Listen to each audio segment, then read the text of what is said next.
아버지 하나님 감사합니다. 거룩하다, 거룩하다, 거룩하다. 이 거룩하지 않는 세상 가운데 어느 것 하나 거룩한 것이 없고 오염되고 타락한 이 세상의 현장에서 유일하고 온전하게 거룩하신 주님을 높이 올리며 찬양하며 예배하는 이 날이 되어질 수 있도록 우리 입술의 고백이 주를 향한 찬양이 되어지고 우리의 삶의 모든 것들이 주를 향한 온전한 예배가 되게 하옵소서. 그 주 예수 그리스도 이름으로 기도합니다. 아멘. 여러분 반갑습니다. 오늘은 2025년 7월 23일 수요일입니다. 한 주간의 중심을 우리가 붙들고 갈 때 여러분 어떤 강단의 말씀이 가슴에 남습니까? 저와 여러분이 이 현장에서 전도하고 복음을 전한다는 이유와 의미를 압니까? 특별히 우리의 가정과 가문과 여러 가지 부분들, 현장들 가운데 우리의 직장 현장을 실제로 어떻게 지킬 수 있을까? 그 지킴의 가장 핵심이 되는 것은 성령 충만입니다. 하나님의 임재하심입니다. 단순하게 오고 가는 직장을 넘어서 직업인으로서 내가 할 수 있는 주님 내게 주신 달란트를 잘 감당해 가는 가운데 그 가운데서 우리가 한 현장에 뿌리내린 전문성 있는 전문가로서 장인으로서의 오홀리압, 부살렛, 마음의 지혜로운 자들처럼 우리의 역할을 감당해 나갈 때 하나님께서 그 현장에 그 직장에 임재하시는 것이죠. 그것을 우리가 집중하고 주목한다면 성령 충만을 받아서 살아갈 수 있는 것입니다. 사장님은 아니고 우리가 대단한 역할을 하지 못한다 할지라도 그러나 하나님께서는 하나님의 사람에게 그 현장을 맡기시고 하나님의 사람이 있는 그곳에 주님 임재하셔서 다스리시고 통치하십니다. 물론 이 교회도 마찬가지입니다. 교회의 주인 되시고 머리 되시는 그리스도께서 우리 교회를 다스리시고 붙드시고 역사하실 줄 확신합니다. 그런 가운데 오늘 저와 여러분 사실 두렵고 아주 쉽지 않은, 쉽게 말해서 싫다는 것이 아니라 감당하기 힘들 것과 같은 큰 환란이 우리 앞에 와 있다는 걸 알 때 예를 한번 들어봅시다. 우리나라가 일본처럼 지진이나 이런 그 자연재해가 많이 나진 않지만 그래도 근본처럼 집중호우가 갑자기 내린다. 비만 조금 와도 뭐 좀 불편하네 싶지만 그게 아니라 시간당 몇백 미리가 100mm 이상씩 내려서 하루에 500mm, 600mm, 700mm, 800mm가 갑자기 쏟아져서 산사태가 나고 역류를 하게 되고 여러 가지 했을 때 이것은 우리가 감당하지 못하는 것이죠. 비가 온다 하는데 막상 그렇게 된 경우가 없었기 때문에 설마 하다가 대비하지 못했을 때 차라리 늘 그런 자연재해가 많이 나오는 것은 잘 준비도 합니다. 또 대피도 합니다. 근데 설마 하다가 내가 감당하지 못할 정도로 물이 불어나거나 어떤 큰 막대한 문제가 딱 이렇게 다가올 때 우리가 그것을 감당하기 어려운 것이죠. 마치 그와 같이 오늘 요한계시록 15장 1절에서 8절까지의 부분에서 보면 첫 번째 서론입니다. 우리가 마지막 기회를 놓치지 말아야 됩니다. 하나님께서 마지막 심판하실 때 그 심판의 환란이란 것은 그 전과 전혀 감당하거나 비교할 수 없을 만큼 크고도 막대한 것입니다. 그래서 그 전에는 견뎠는데 이번에도 되겠지라는 것은 우리 인간의 짧은 경험, 별것 아닌 경험에 의지하는 겁니다. 여러분, 우리의 경험을 의지할 때마다 우리는 낙심하고 실망하고 좌절했습니다.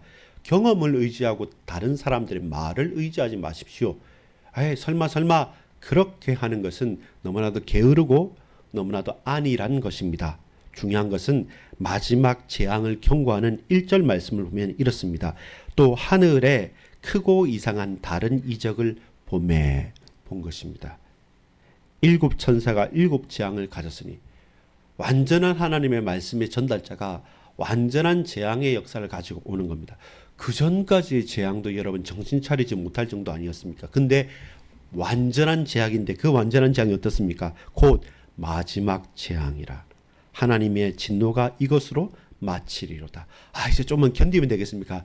아닙니다. 육체가 견딜 수 없는 진노와 재앙이 앞장서 있기 때문에 그 마지막 기회를 놓치지 말라는 겁니다.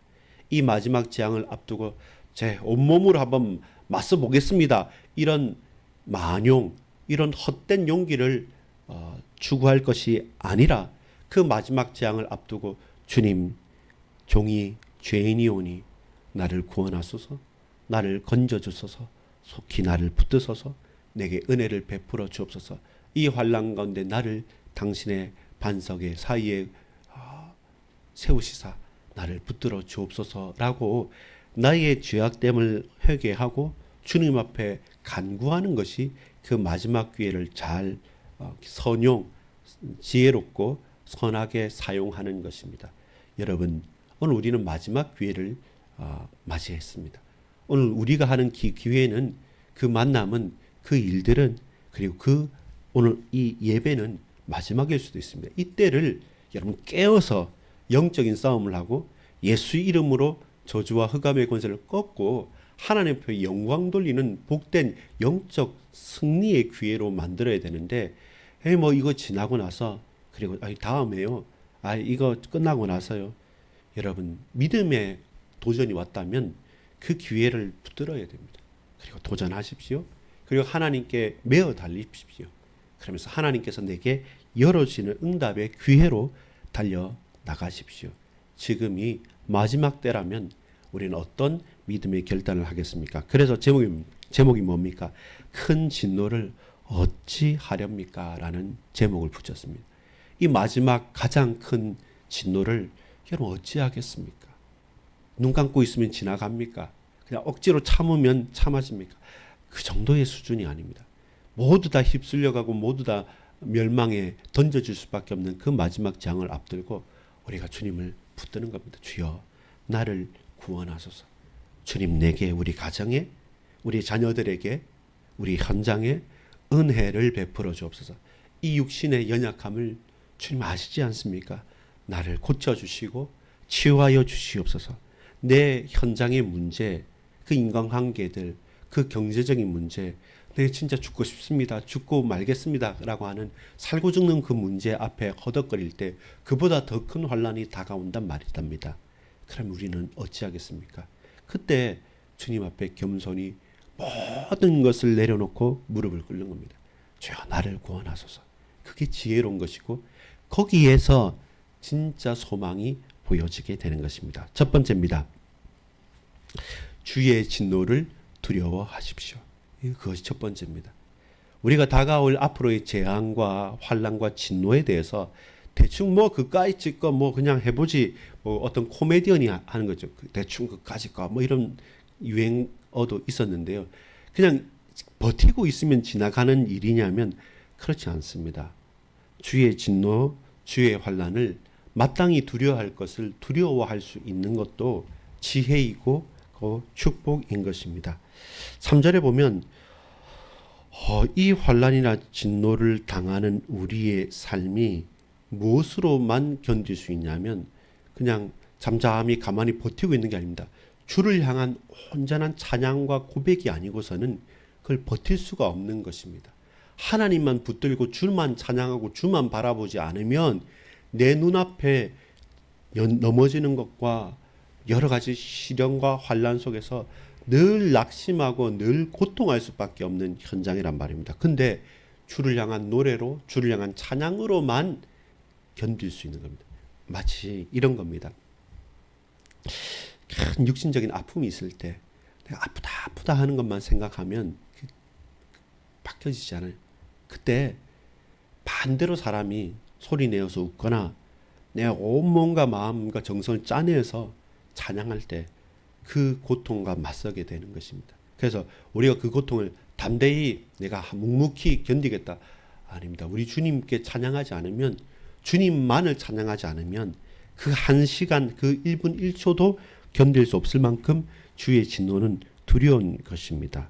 왜냐하면 7 천사가 7 재앙을 가지고, 완전수잖아요.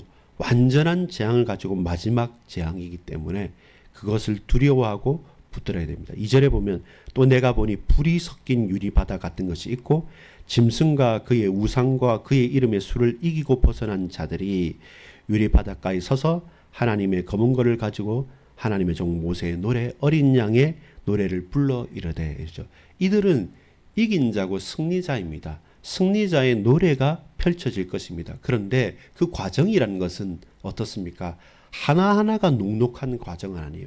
그 싸움도, 그 대적들도, 그 노래 부르는 과정도 쉽지 않은 삶입니다. 그 가운데 저와 여러분 뭐 했냐면, 여러분 보세요. 그 노래의 핵심이 뭐냐면 3절에 보면 하나님의 종 모세의 노래, 어린 양의 노래를 불러 이르되, 첫 번째는 다시는 하나님이 하시는 일이 크고 놀라우시더라. 하나님은 놀랍다라는 고백입니다. 두 번째는 뭐냐면 만국의 왕이실 주의 길을 의롭고 참되시다. 놀라운 노래, 참되신 하나님을 노래하는 것. 그리고 4절에 보면 이 쭉 나가서 오직 주만 거룩하시니이다. 놀랍고 참되고 거룩하신 하나님을 찬양하는 것입니다. 왜냐하면 이 환난 가운데 그 재앙보다 놀라우신 분, 그 심판에 참되신 분, 이 모든 두려움 가운데서도 거룩하신 하나님을 찬양하지 않으면 저와 여러분 감당할 수 없는 시험과 환난이 다가온 것입니다. 아침부터 이런 어려운 이야기하기 싫지만 근데 이것은 사실이죠. 우리가 진짜 것은 진짜로 알고 준비를 해야 됩니다. 하나님의 진노라는 것은 그냥 우리가 쉽게 넘길 수 있는 것이 아니라 정말로 두려워하고 깨어서 간구하고 있어야 된다. 그러면서 그 환난을 당할 때 놀라우신 하나님, 참되신 하나님, 거룩하신 하나님을 목소리 터져서 노래하지 않으면 그 환난의 때를 우리는 지나갈 수 없다는 것입니다. 두 번째입니다. 그러면서 우리가 받을 것은 뭐냐면 어린 양과 함께 고난을 받으라는 것입니다. 왜 이 노래를 부릅니까? 왜 우리가 찬양합니까? 이 어린 양과 함께 고난을 받으며 살아간다는 겁니다. 이 유리 바닷가에서 우리는 노래를 부르면서 고난을 받아가는 것입니다. 결국 그 고난은 무엇입니까? 우리 주님께서 십자가 지셨던 고난입니다. 그 고난은 무엇입니까? 결국 죽는 것으로 끝나는 것이 아니라 부활과 소망으로 하나님 나라의 온전한 백성으로 거듭나야 될 약속된 고난이기 때문에 그 고난을 어린 양과 함께 가는 겁니다. 갈라디아 2장 20절의 말씀도 우리가 죽은 것은 육체 가운데 죽었지만 우리가 다시 그 안에서 예수로 말미암아 살아났다는 것입니다. 그 사실을 알고 우리가 죽는 것도 고난도 우리에게 유익하다라고 고백할 수 있습니다. 짐승에서 승리한 성도들의 기쁜 승전가입니다. 이건 견디는 노래이고 군가처럼 보이지만 이것은 승리했기 때문에 그 환난 가운데도 우리는 망하지 않는다. 하나님께서 끝까지 건지신다. 우리는 견디며 나갈 수 있다라는 사실로 어린 양과 함께 고난을 받으며 찬양하는 것입니다. 이 찬양과 예배는 두려움을 알기 때문에 우리를 스스로 붙들어야 할 감사의 노래고 승전가고 그리고 반드시 고난을 겪어내면서 우리가 불러야 될 증인들의 노래인 것입니다. 결론을 맺겠습니다. 진노 전에 돌이키란 것입니다. 이 모든 노래의 이유는 뭡니까? 환난과 진노가 임할 것인데 그 환난과 진노 전에 돌이키라는 것입니다. 돌이키란 것입니다. 둔감한 세상, 답답한 세상 가운데서 저와 여러분이 이 언약 가운데 믿음을 가지고 돌이키는 우리 모든 성도님들 되기를 소망합니다. 오늘 조금 일찍 마치겠습니다. 우리 기도하고 우리 하나님께 간절히 간구하겠습니다. 우리 간절히 간구하고 기도하겠습니다.